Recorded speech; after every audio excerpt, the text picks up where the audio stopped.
Thanks everybody for coming this morning. Appreciate your time. This is our Lamoille Economic Development Corporation and Lamoille Chamber of Commerce's second legislative breakfast of the 2025 session. We've got a good panel of representatives here today, and in a minute I'll have them all introduce themselves. I did want to start by having our board members who are present here just be acknowledged. If you don't mind standing up. I don't know if I saw everyone, so I don't want to name everybody. But if you're a LEDC board member, if you could I see Jeff over there. There's Joe Wooden in the back. Hopefully I didn't miss anybody else. I don't have my glasses on, so we appreciate their help and all that they do for our organization as well. And we appreciate you all showing up today. We try to have a good civil discussion here and be respectful of everybody's time as well as everybody's opinions, and we'll keep things moving along here. So there's a couple mics here.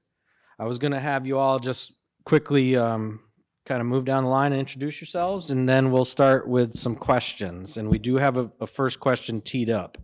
So you want to go ahead, Dan? Good morning. I'm Dan Noyes. I serve on the Human Services Committee, represent Wolcott, Hyde Park, Johnson, and Belvedere. Yeah, good morning. Thank you, Pat. Jed Lipsky, Lamoille 1, Stowe, serve on the Agriculture, Food Resiliency, and Forestry Committee, very active on the Rural Caucus, very active on the National Guard and Veteran Affairs Caucus, and attend several other caucuses during the week. But before I pass the mic, I'm going to take this moment to welcome a page from Stowe, Vermont, Dean Roy. It's his first. He's an 8th grader from Stowe. He's serving. He's the son of Chessie and James Roy of Stowe. Welcome.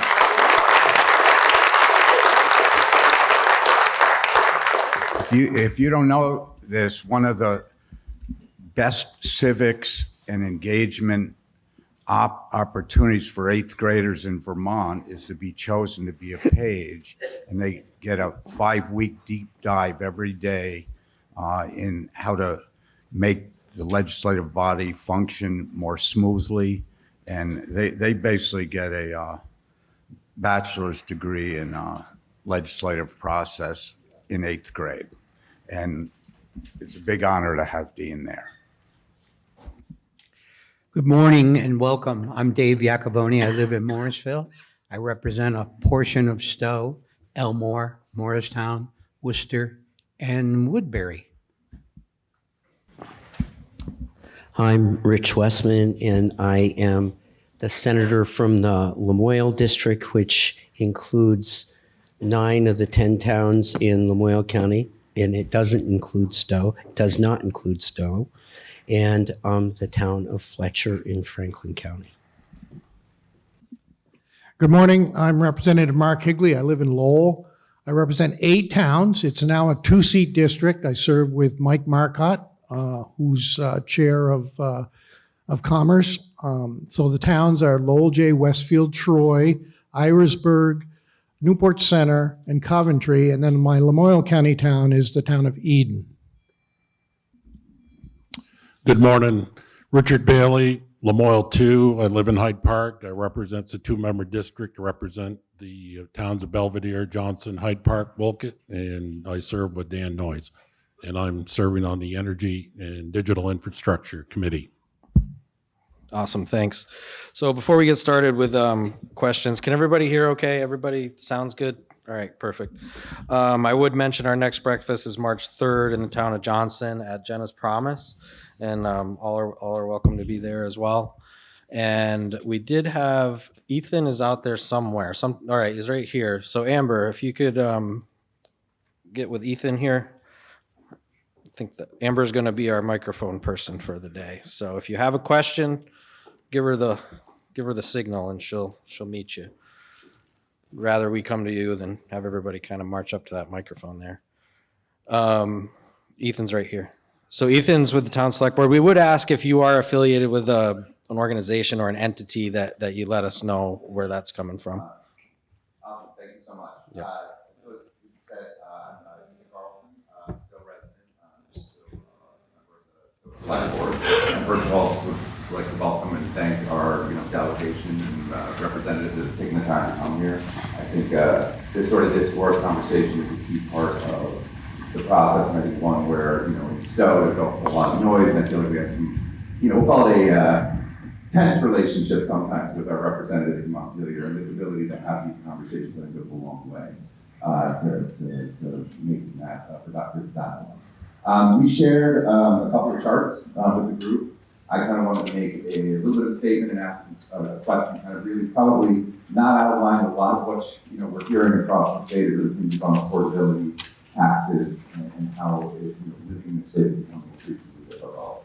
If you look at the charts that were provided, the first kind of line chart highlights 3 lines. You have which are spending, right? Spending is sort of root of all taxes in the state. You have 2 linear lines. The red being our school budget, and the green / sort of yellow one being the municipal budget. And you'll notice those 2 are very similar. There's a third line kind of present on the chart that represents what tax bills actually hit residents of this community. And that line is not like the other ones. And as we look through that, I think while there's a lot of angst and difficulty in this community, a lot of that hinges on that disparity between what we experience and spend and what actually is consumed in this community. So I'll get to where my question is going, but I think a part of what are we going, is the state looking to do at a broader level to start to address and bring some of that equity back. It's very easy as you come into Stowe, you see a very beautiful downtown. We have, a prosperous economy. We're a big engine for the state. But if you drive off into the side roads and you actually talk to people who live here full time, it's not as picture perfect as you might think. And if you flip to the second chart, I think this really highlights how the challenge of affordability, it's not that Stowe's different, it's that Stowe is exactly like the rest of the state in facing this challenge. In this bar chart you see with, a reappraisal last year that saw our grand list go to $5 billion. We have a lot of very wealthy individuals that choose to come and recreate in Stowe. But if you choose to make Stowe your home, make this economic engine run, you can see the bar charts there. I think it's about 30% of the state is paying more than 30% of their income towards housing. In Stowe, it is 49%. So almost 50% of people who choose to live here full-time in Stowe are contributing almost half of their income to purely housing, and housing taxes and all that. So in the context of that, I guess, what is the commitment at the state level? I've heard of this year that we're looking to kind of plug the gap on the education component of funding, which is obviously what's driving the tax increase. But what then? What next? What in fiscal 2027 can we expect? We've seen the school redistricting plan, but it's hard for me to understand without cutting services how that alone is going to, help Vermonters, continue to live and run this great state. Thanks. Mark, you got something? Feel free to. There should be 2 mics here, so. Sure. Thank you for the question. I think I understand it. I currently serve on Ways and Means. So this is my first year. Right off the bat, the House and Senate have both agreed to work alongside the Education Department, and in particular Secretary Zoe Saunders. We've had joint meetings, which is something new, I believe. I think what we're looking for is a foundation formula.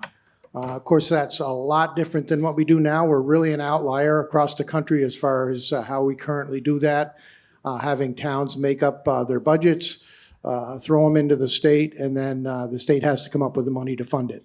A foundation formula is basically based on a base rate for student, and then you add in some multipliers for English learners, IEPs, so on and so forth, to come up with a rate per student. There is built into the base rate, we're really learning a lot right now. There is built into the base rate an amount for maintenance on schools, but nothing in regards to the $6 billion that's been considered for school construction over the years, needed school construction. You may have heard that the governor has set aside $77 million to put towards keeping the property taxes basically similar to last year.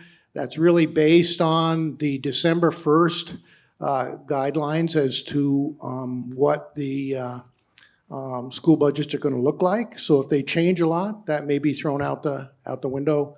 I'm a little surprised that he's also looking at repealing the free school meals, which we implemented, which is in the neighborhood of $20 million. It seems to be going down. I don't understand quite the rationale behind that. But again, I'm really displeased with some of the talking about, we're taking food from the mouths of children.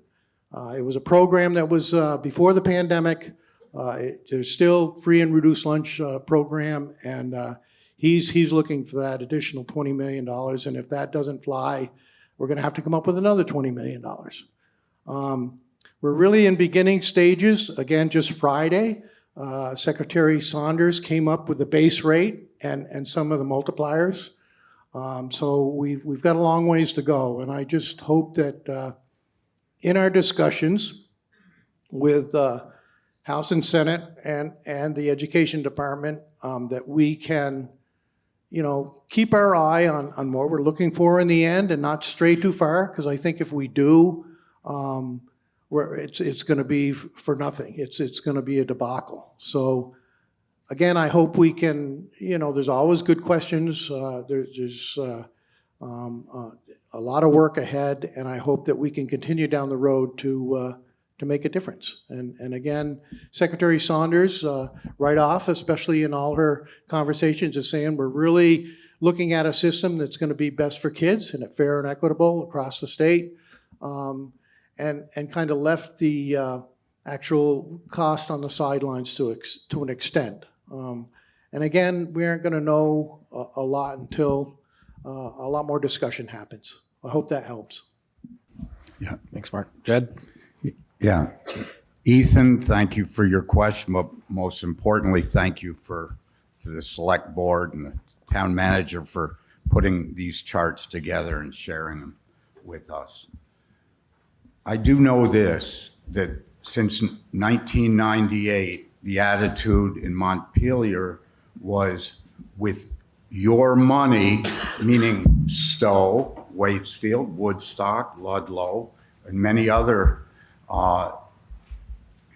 more affluent towns as far as their grand list. With your money and our leadership, we can fix education. So now we're 27 years down the trail, and it's failed. And I know from my constituents that they've had it, that their capacity to be taxed is over.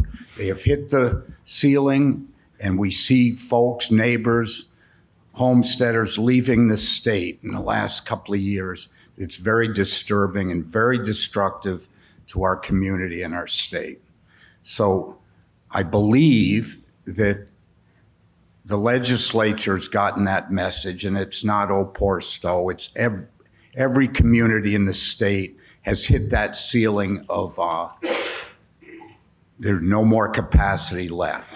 Now moving forward to the current education proposal, I have some deep concerns about it. There's been no discussion, no details on cost savings or cost reductions. Making 5 districts guarantees that our communities in Lamoille County will have no voice in local decisions. So we will lose local control. Nothing has addressed the looming liability of distressed schools, buildings need to be replaced, need for major renovation.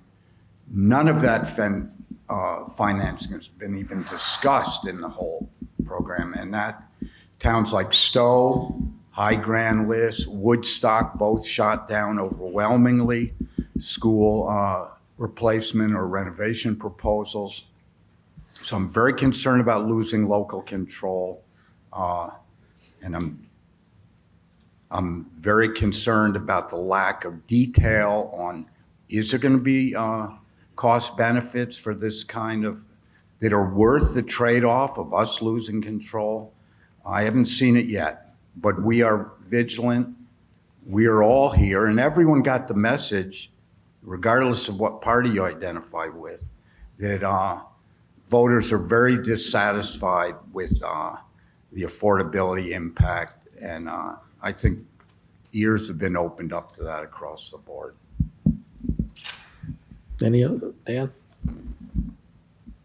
Yeah, just quickly, so our total education funding is roughly 2.9 billion. And just to put that in perspective, Medicaid in Vermont is 2.5 billion. So our education system costs more than Medicaid.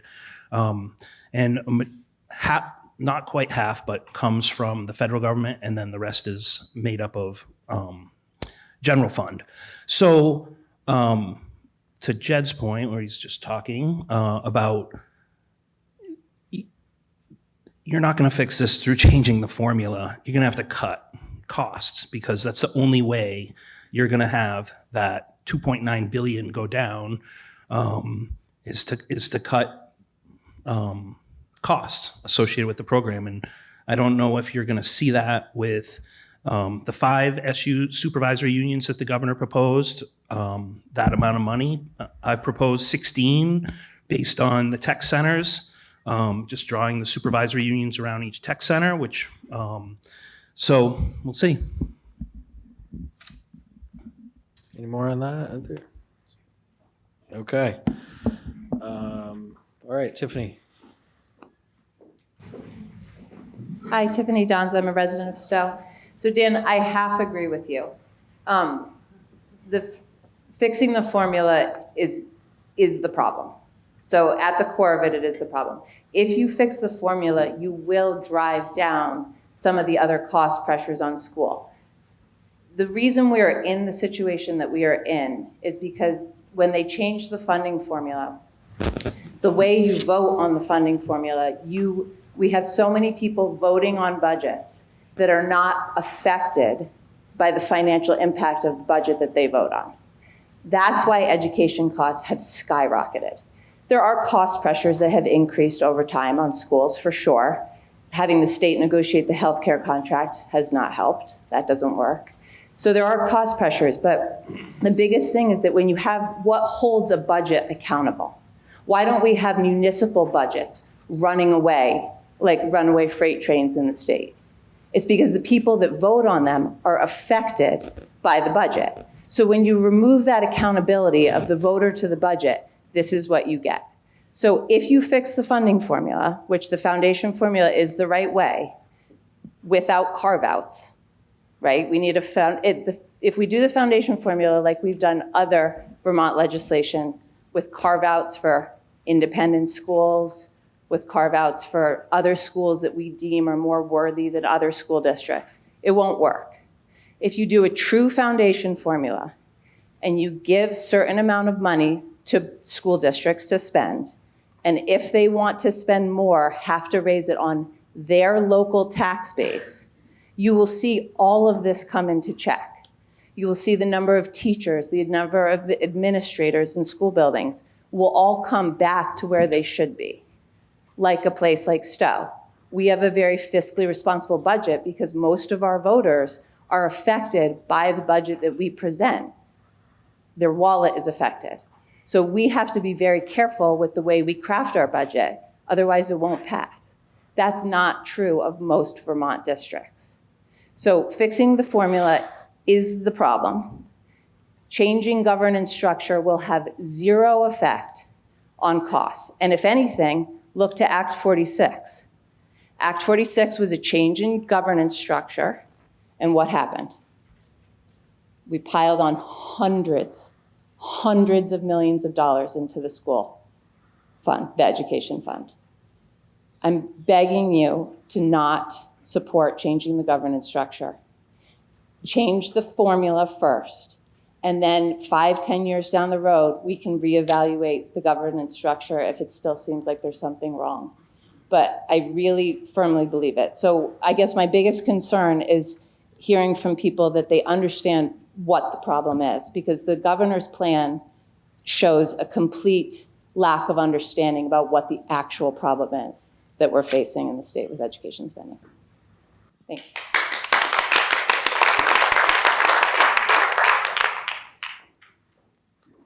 Looks like we got one in the back there.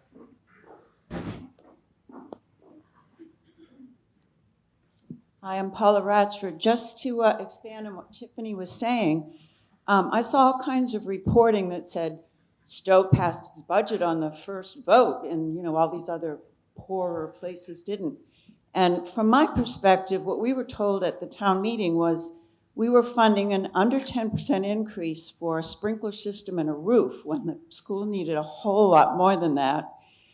And we realized that we were voting for that on our own behalf, but that everything else we were going to wind up paying, we were at the mercy of the other school systems to decide whether they were going to have it or not. So it really kind of is, to me, an example of what Tiffany's talking about. There were no caps put on the other towns. They kept reducing their budgets because their own people wouldn't even vote for what they were going to pay, and we actually paid more of their bill than they paid. And I'm not against the fact that wealthier people should contribute more than poorer people, but I agree with Tiffany, it just isn't working.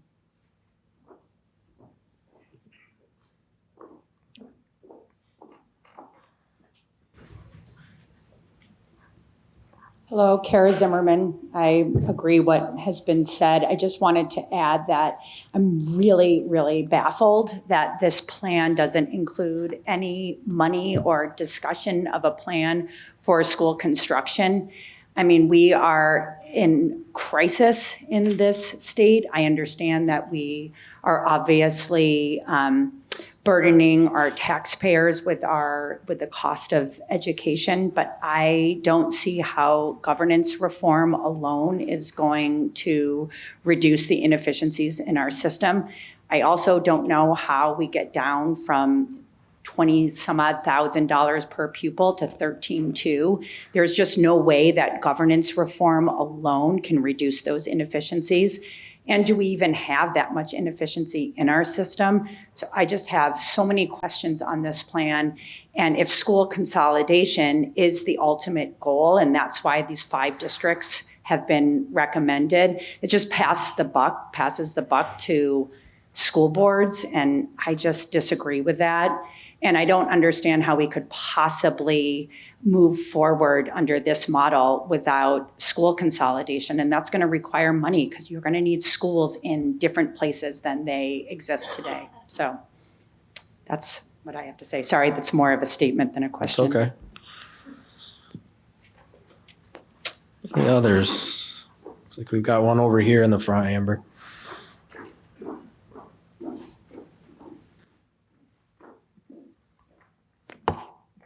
Hi, I'm Beth Gabois, and there's a couple of things rolling around in my head, but truly, we are in a housing emergency, not just in Stowe, because we are, but in the state.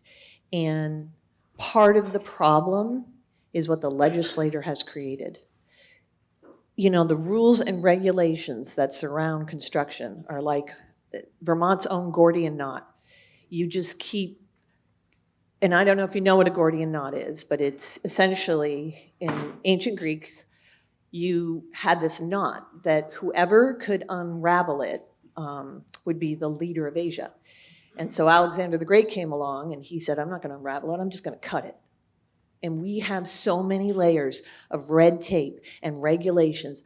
Our construction industry has to follow codes that exceed the EPA, exceed the federal standards, and nobody in construction wants to build an apartment building. And I don't blame them when it costs $500,000 to build a 2-bedroom apartment in this state.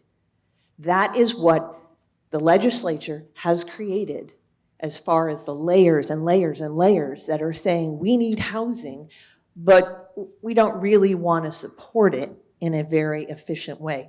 We have a crisis. We need to say that housing is a state of emergency. To declare it a state of emergency and cut away with all the red tape that states of emergencies do in order to help, house people. you want people coming from other states to help build us, to electrify us, to do this. But where are they going to live?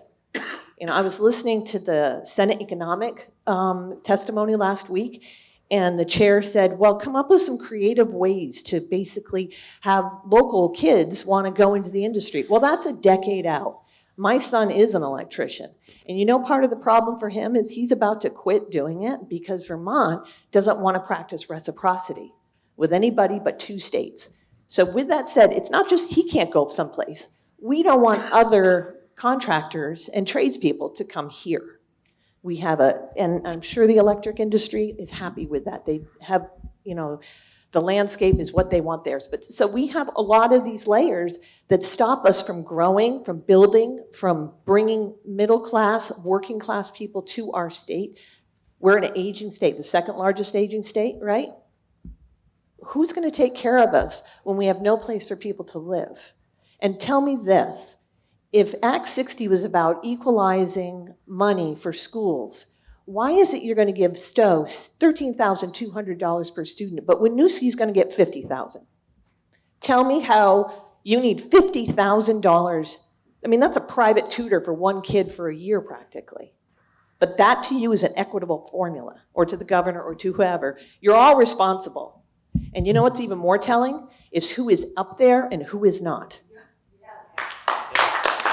And I want to thank you all who don't represent our district or our town for being here. I appreciate your listening to us very much. And those empty seats should be ashamed of themselves for not being here, because they do represent us and they're not here. Okay, so a lot to unload there.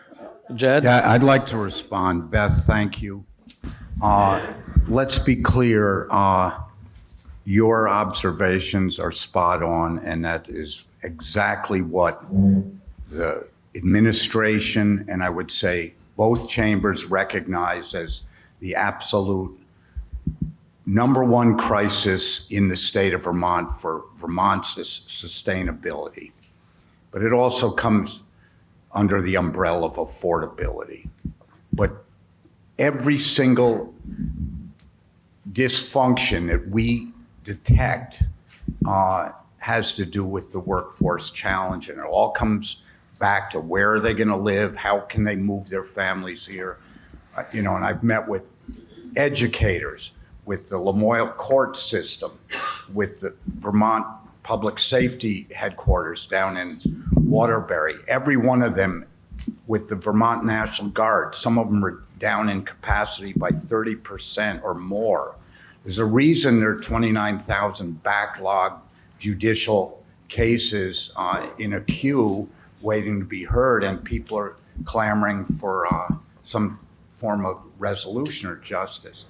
We don't have the capacity, therefore we do not have the people, and we all know that housing is the problem, and that's attempting to be addressed. Let's go back to last session when the Act 250 and housing bill was lauded.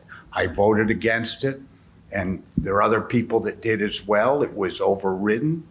But I voted against it because it left rural Vermont waiting 10 years down the trail for regional planning commissions to come up with mapping solutions. It favored the village centers and downtowns that had existing infrastructure capacity, but most of rural Vermont does not.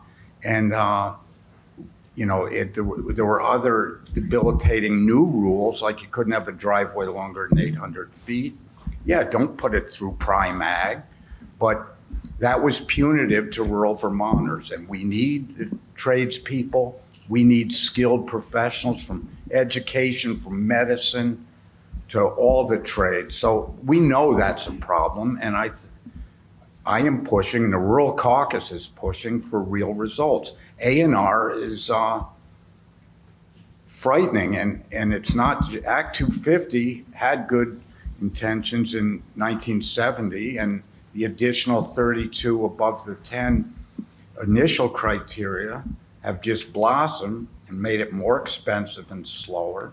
But getting the body to come on board to make it more streamlined, more affordable, is a huge goal for me, for I'd say all of us here. to try to break the juggernaut. So how are you doing it?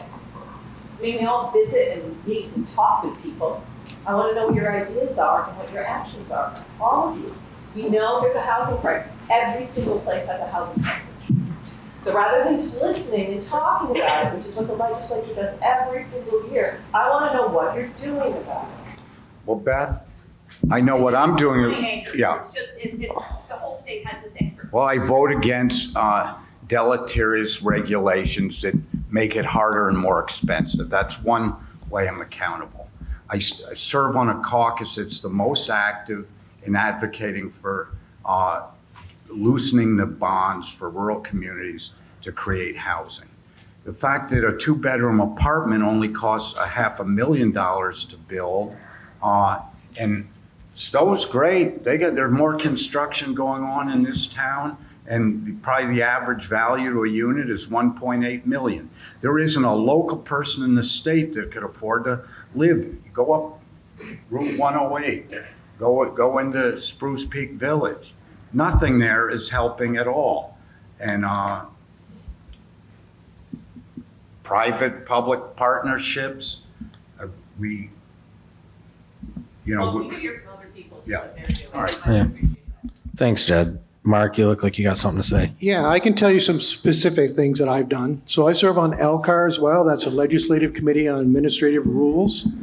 A year ago in December, the new residential building energy standards and commercial building energy standards were supposed to go into effect. I actually went to the legislature last year and asked for a 2-year moratorium on those. Because again, the information that we had from contractors, architects, engineers was an 1,800 square foot home. It was going to increase the cost about $28,000. LCAR, even though the committee, environment committee that I went before, basically said, no, we can't possibly slow down in our efforts to change the climate, blah, blah, blah. So that wasn't approved. But in LCAR, we actually asked the agency to postpone action on those regulations until July, which they did. And there was supposed to be some work done by some of these groups through the agency to remedy some of these issues, because there was issues around insulation that maybe wasn't really a legitimate factor, and so on and so forth. But again, so that's one issue. So I'm a general contractor too by trade. I also fought the registration of contractors, which I'm now a registered contractor, but that's not enough for the Secretary of State and others. They've talked about full-blown licensure as well as certification. So you may have to be certified in particular aspects of construction. They've talked about a statewide building code. And again, all these things in my mind are just another way to increase the cost. So I'm doing my best to hold the line, but it ain't happening down there, folks, I'm telling you. I can't, there's so much more. And as far as crises go, we've got crises in every aspect of our lives that you can imagine. Healthcare, housing, education, property taxes, you name it. And if I can just go back to the $13,200 figure that was talked about for education costs, that's a base rate. And the folks that are the analysts that are working with us that have worked across the country, that's a base rate. And even with a base rate added to these multipliers, they still consider us to be one of the highest spending per pupil states in the country. So again, that's something else that needs to be understood. But I just want to let folks know that some of us up here are definitely trying through some of our efforts to change this stuff. And it's not happening, folks. And again, the governor can only do so many things. Look at how many vetoes he proposed last year, and they overrode, I think, all but one. So again, it's a tough realm down there, and we've gained a little bit of support along the way. They kind of, I believe, have to listen to us a little closer because we also have veto proof in the House and Senate. So again, that's just a couple of examples. May I jump in? Sure, go ahead, Dave. I wish I had a magical answer to resolve all this.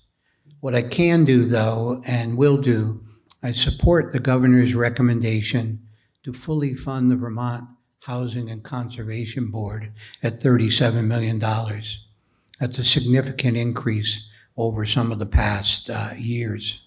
That's not going to solve the problem, but it will help the problem.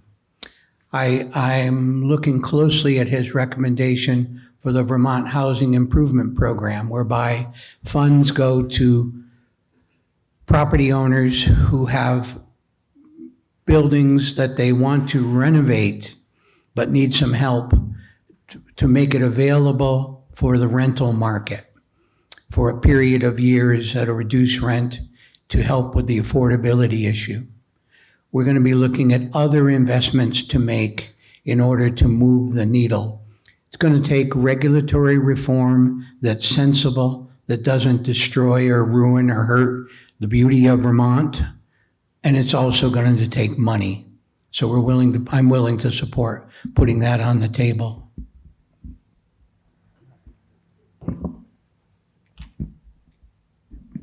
It's just a small thing, but in development, we need more predictability in terms of being able to get a permit. And so a proposed legislation that takes and allows private companies to delineate wetlands so that when somebody puts in a wetland permit, they don't have to wait for up to who knows how long for the state to come in and delineate that wetland. So it just puts it right into the ability to hire a private engineer. It's 5 months they have to wait. Once you submit a permit to the Agency of Natural Resources, you're going to wait a minimum of 5 months to get a wetlands permit. And most of the time, it's around 6 months. Just for your, to answer you a little bit of what am I doing? Building 6 units right now with a 25-year-old. You try that.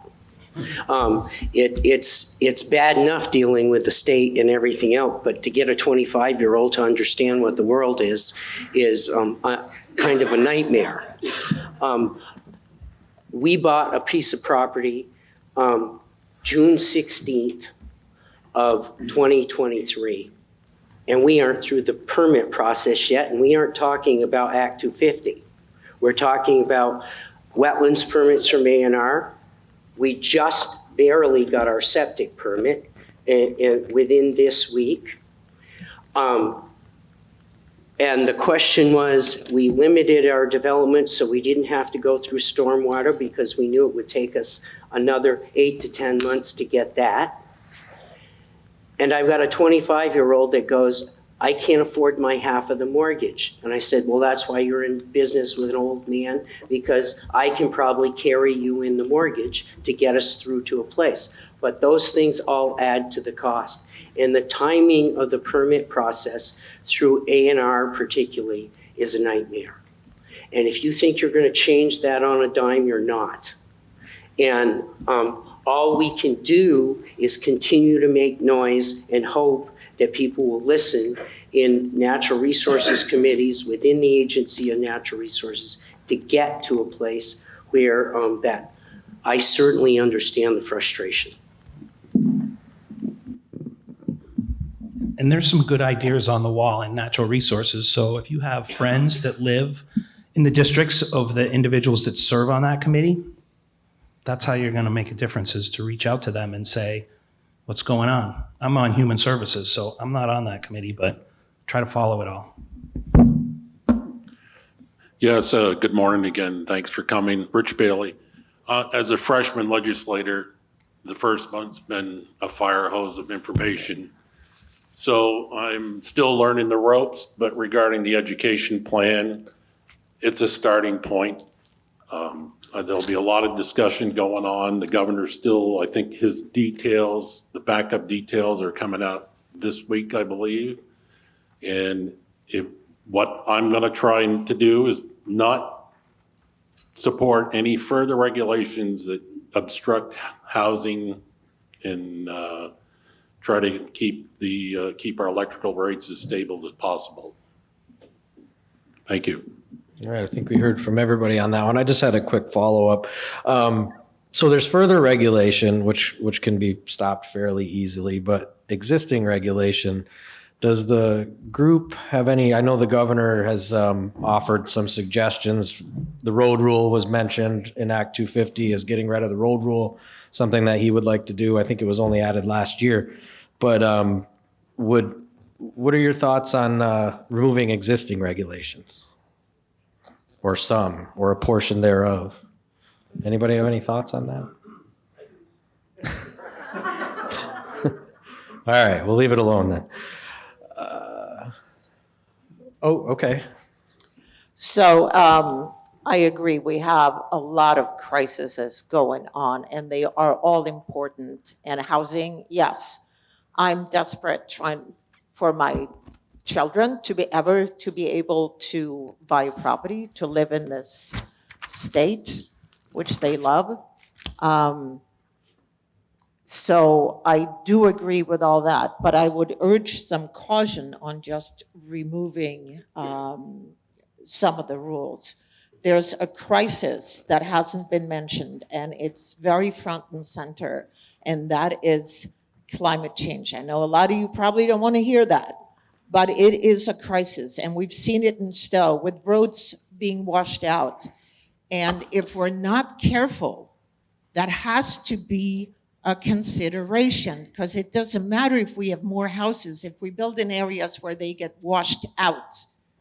If our economy that is dependent on the environment is not conducive to that anymore. I work in the tourist industry, okay? I'm very concerned about that. What I would ask is, how can we steer development to housing for real people that work and volunteer in this town, in this state? I mean, it's ridiculous in Stowe. You drive up Mountain Road and you have all these $1 million homes for people that are barely there. Meanwhile, we need housing for people like us who live in town, who work in town, who volunteer on our boards and our committees. So please keep that in mind. Don't throw the baby out with the bathwater. Climate change, you may not want to hear it, but it is real and it is affecting all of us. Thank you. Hello, everyone. Ann Watson, one of the senators for the Washington district, which includes Stowe.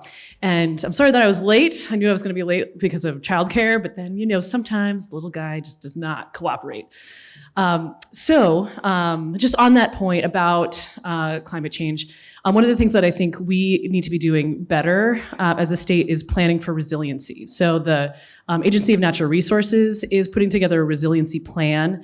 But one of the things that I am hoping to add to that this session is building out some of the metrics, like how many homes are in the floodplain, how many undersized culverts do we have, basically putting together a good measurement of how we're doing on our resiliency.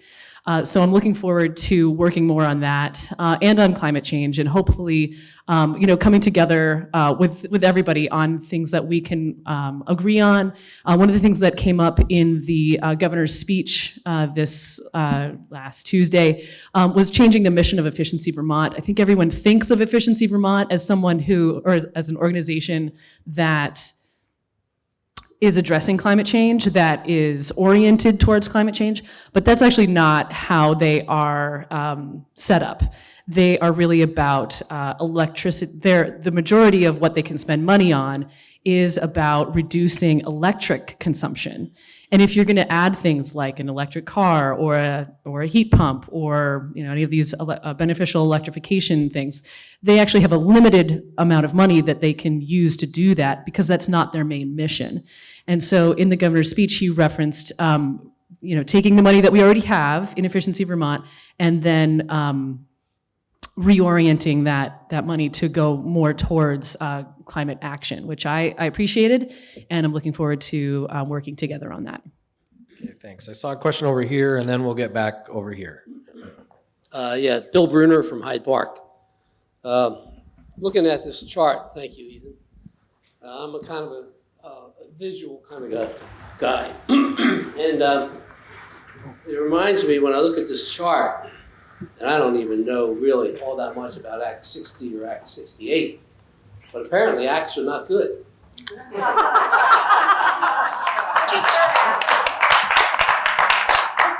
I mean, God only knows what Act 127 is going to do. You know? We already know. And as far as Act 250 is concerned, I see that as a taking. If you own property, you got other people telling you what to do with it. And you can't subsidize your way out of the housing crisis. You got to increase supply. And one of the ways to do that is to allow homeowners, landowners, to develop their land. And if you don't want that property developed across the street from you, then you should buy it.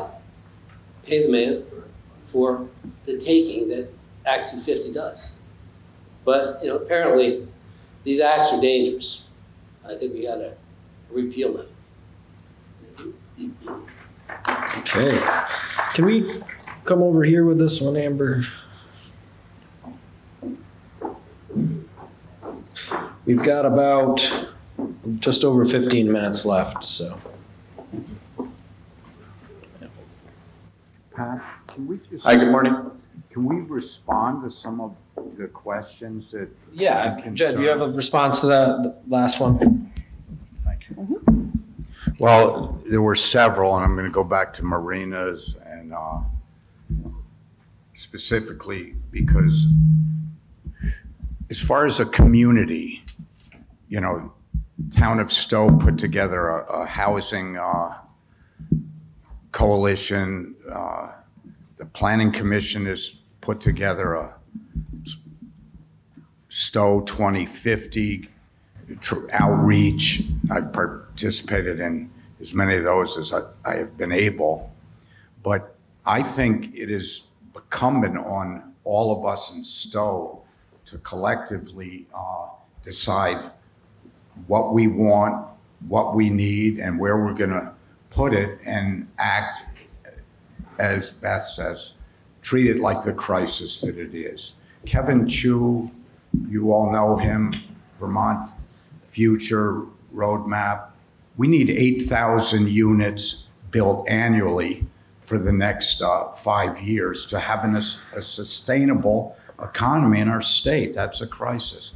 Now, I want to get back to your question specifically, trying to marry the housing crisis with climate change.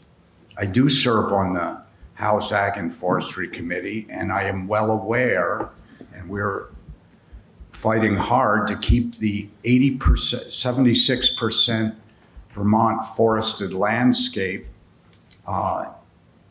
forested and intact and doing the job it does when it's managed carefully, and that is to mitigate over 55% of all greenhouse gases that are emitted every year in the state, whether it's from transportation or other thermal emissions. But there are other very complex environmental efforts that are in place, you know, that are also bellwethers of our environment. And that active management is critical component to being successful. The carbon markets where Wall Street gets rich and dirty polluters from all over the planet can buy out the rights for local folks to hunt or fish or manage their timber for their resources. That air is circulating the globe every 24 hours. It does nothing to help our environment.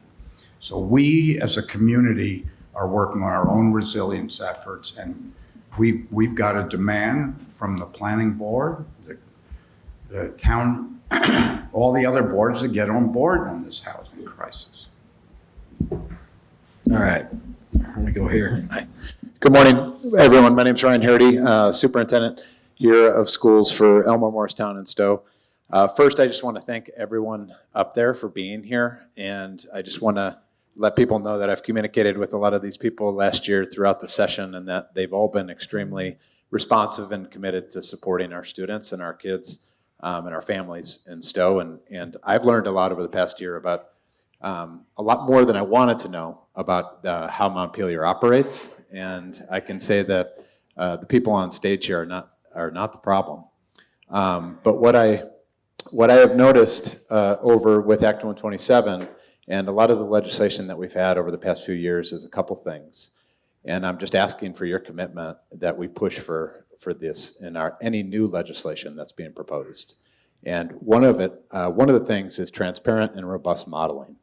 And so with Act 127, what was proposed and what was the selling point was a 5% cap on taxes. So it said, this legislation will not raise your property taxes more than 5%. However, you will be able to spend up to 9.99% before you face any penalty. That was the legislation that was approved almost unanimously. So just on its face, that legislation did not have a chance of a 5% cap, right? Anyone that looked at that closely knew that it wasn't going to work. But it sounded politically, it sounded great. This is going to reduce your taxes and it's going to improve the quality of education. And it's done neither of those things. And I think modeling and having that discussion would have prevented that tax crisis that we went through last year. And the second piece that we know is that there are certain people that are being excluded from any of these legislative changes. If we look at proficiency-based learning, if we look at Act 46, if we look at Act 127, and we look at this new proposal that I'm told is being proposed to the State Board of Education today, the people that are being excluded from this are the independent school people. The governor has mentioned this in his budget address, and he said, it's only 3,700 students. It's not that big of a deal. We can work it out. However, if you dig a few layers deeper, you'll realize the chair of the State Board of Education is also the chair of a district that operates a full tuitioning district that sends all of their students to independent schools. If you peel another layer back, you'll see all of the people that have been a part of this plan are all independent school people that are advocating for legislation that does not impact their schools at all. And the legislation seems to be, we propose 5 mega districts, we give them a lump sum, and then we let them fight it out and see what happens. And that by itself is not going to benefit any of our towns. I think we all know that. And so what I would just ask is that any legislation that goes forward is modeled transparently, we see all the details, and that nobody is excluded from making change, because we all need to make change. Thank you.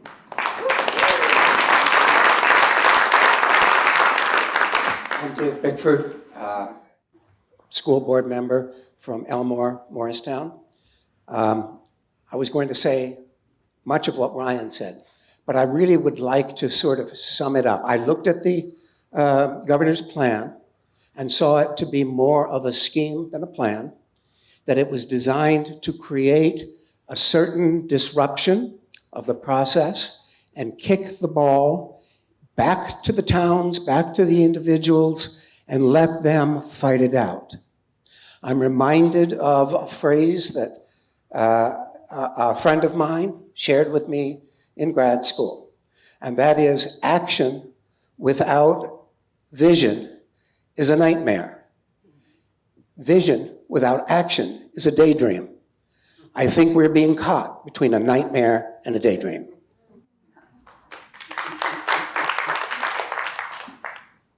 Okay, let's go right here, Amber, in front. Hi, Joe Sable Courtney. Thank you everyone for being here and great discussion. And thank you, Ann, for showing up. Your cohorts are, as someone had mentioned, missed. So please tell them that we really wish that they had come to see us. So thank you. And I'm going to go on a different kind of level right now, which is the federal level. As Dan just mentioned, half of our money comes from the federal government for Medicaid. I spoke to a friend the other day whose sister is a guardian ad litem. Funding is cut for children in crisis. Federal level. Library, nip, nip, nip, nip, nip. Just things are disappearing. You've got an oligarch billionaire in charge of our checkbook. I get Medicare and Medicaid. Scares the crap out of me. I don't know about you guys. So are there guardrails in place? Have you discussed this? I know this is macro, but we are all connected. And I see Dan shaking his head, but is there anything states can do. Other than, I mean, we have a brilliant congressional delegation that are fighting hard. But is there anything at a statewide level that we are doing or that we can be aware of that you're having discussions within your committees to sort of protect us? And that's my question. If anyone has any comment, I know it's broad, so thank you. I don't want to give you a short answer and say no, but we need to be realistic also.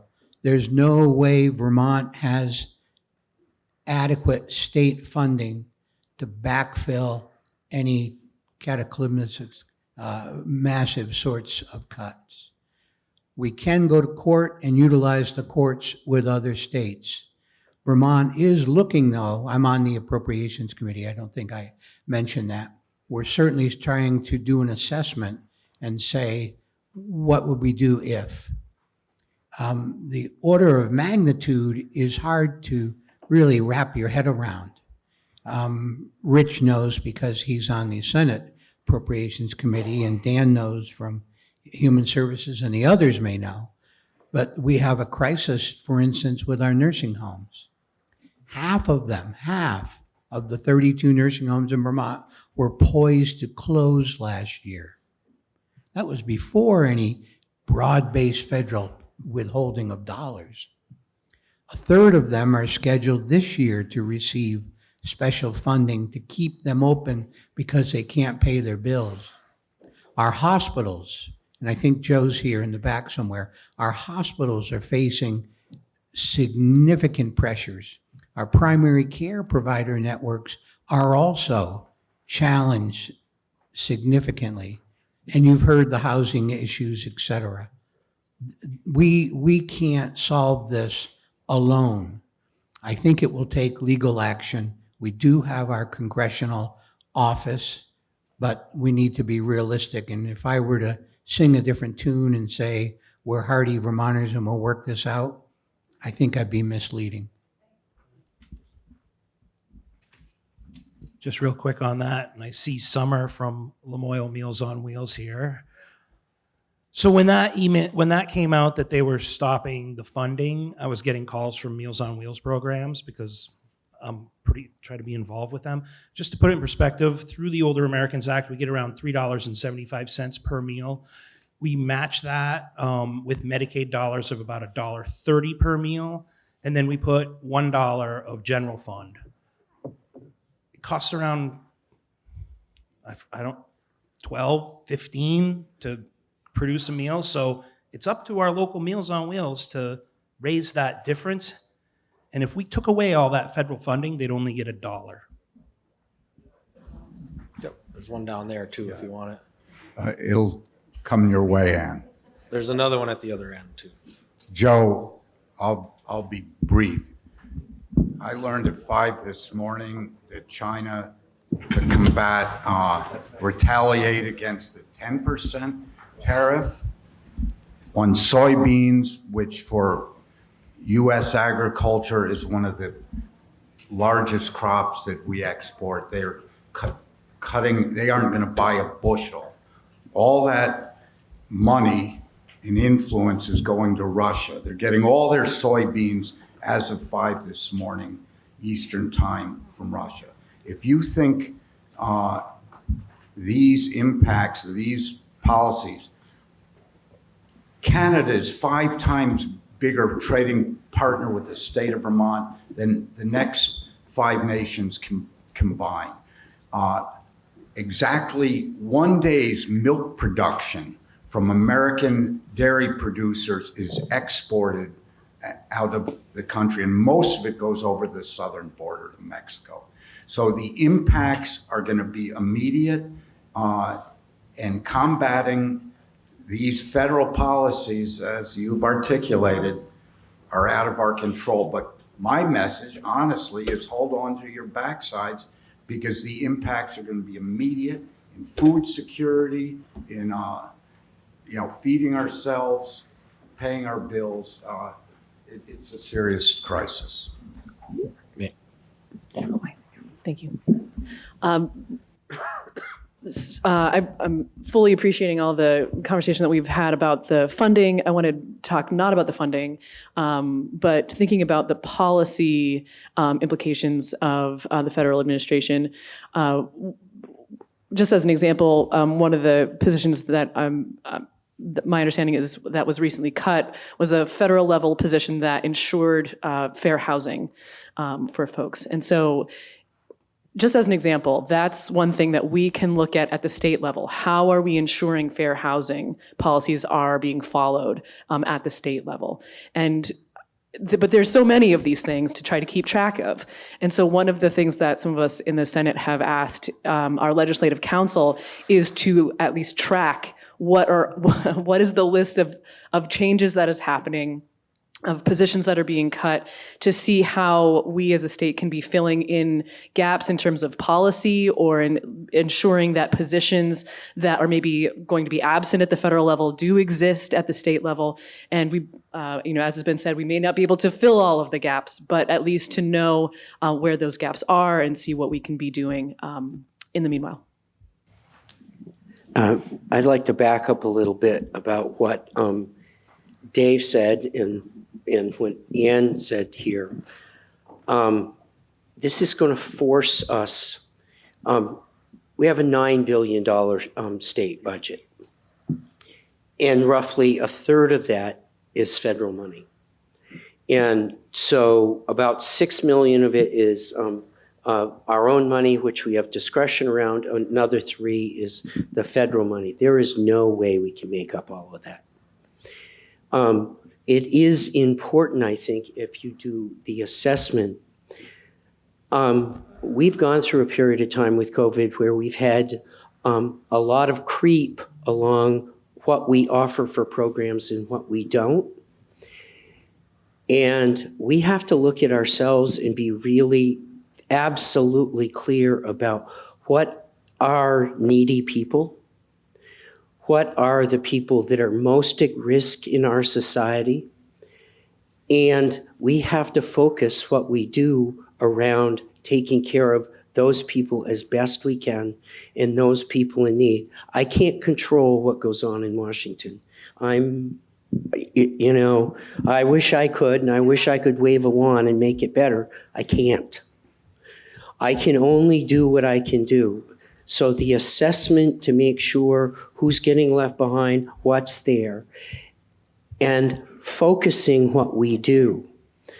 And we have to focus it around those people that are truly needy and where needs are.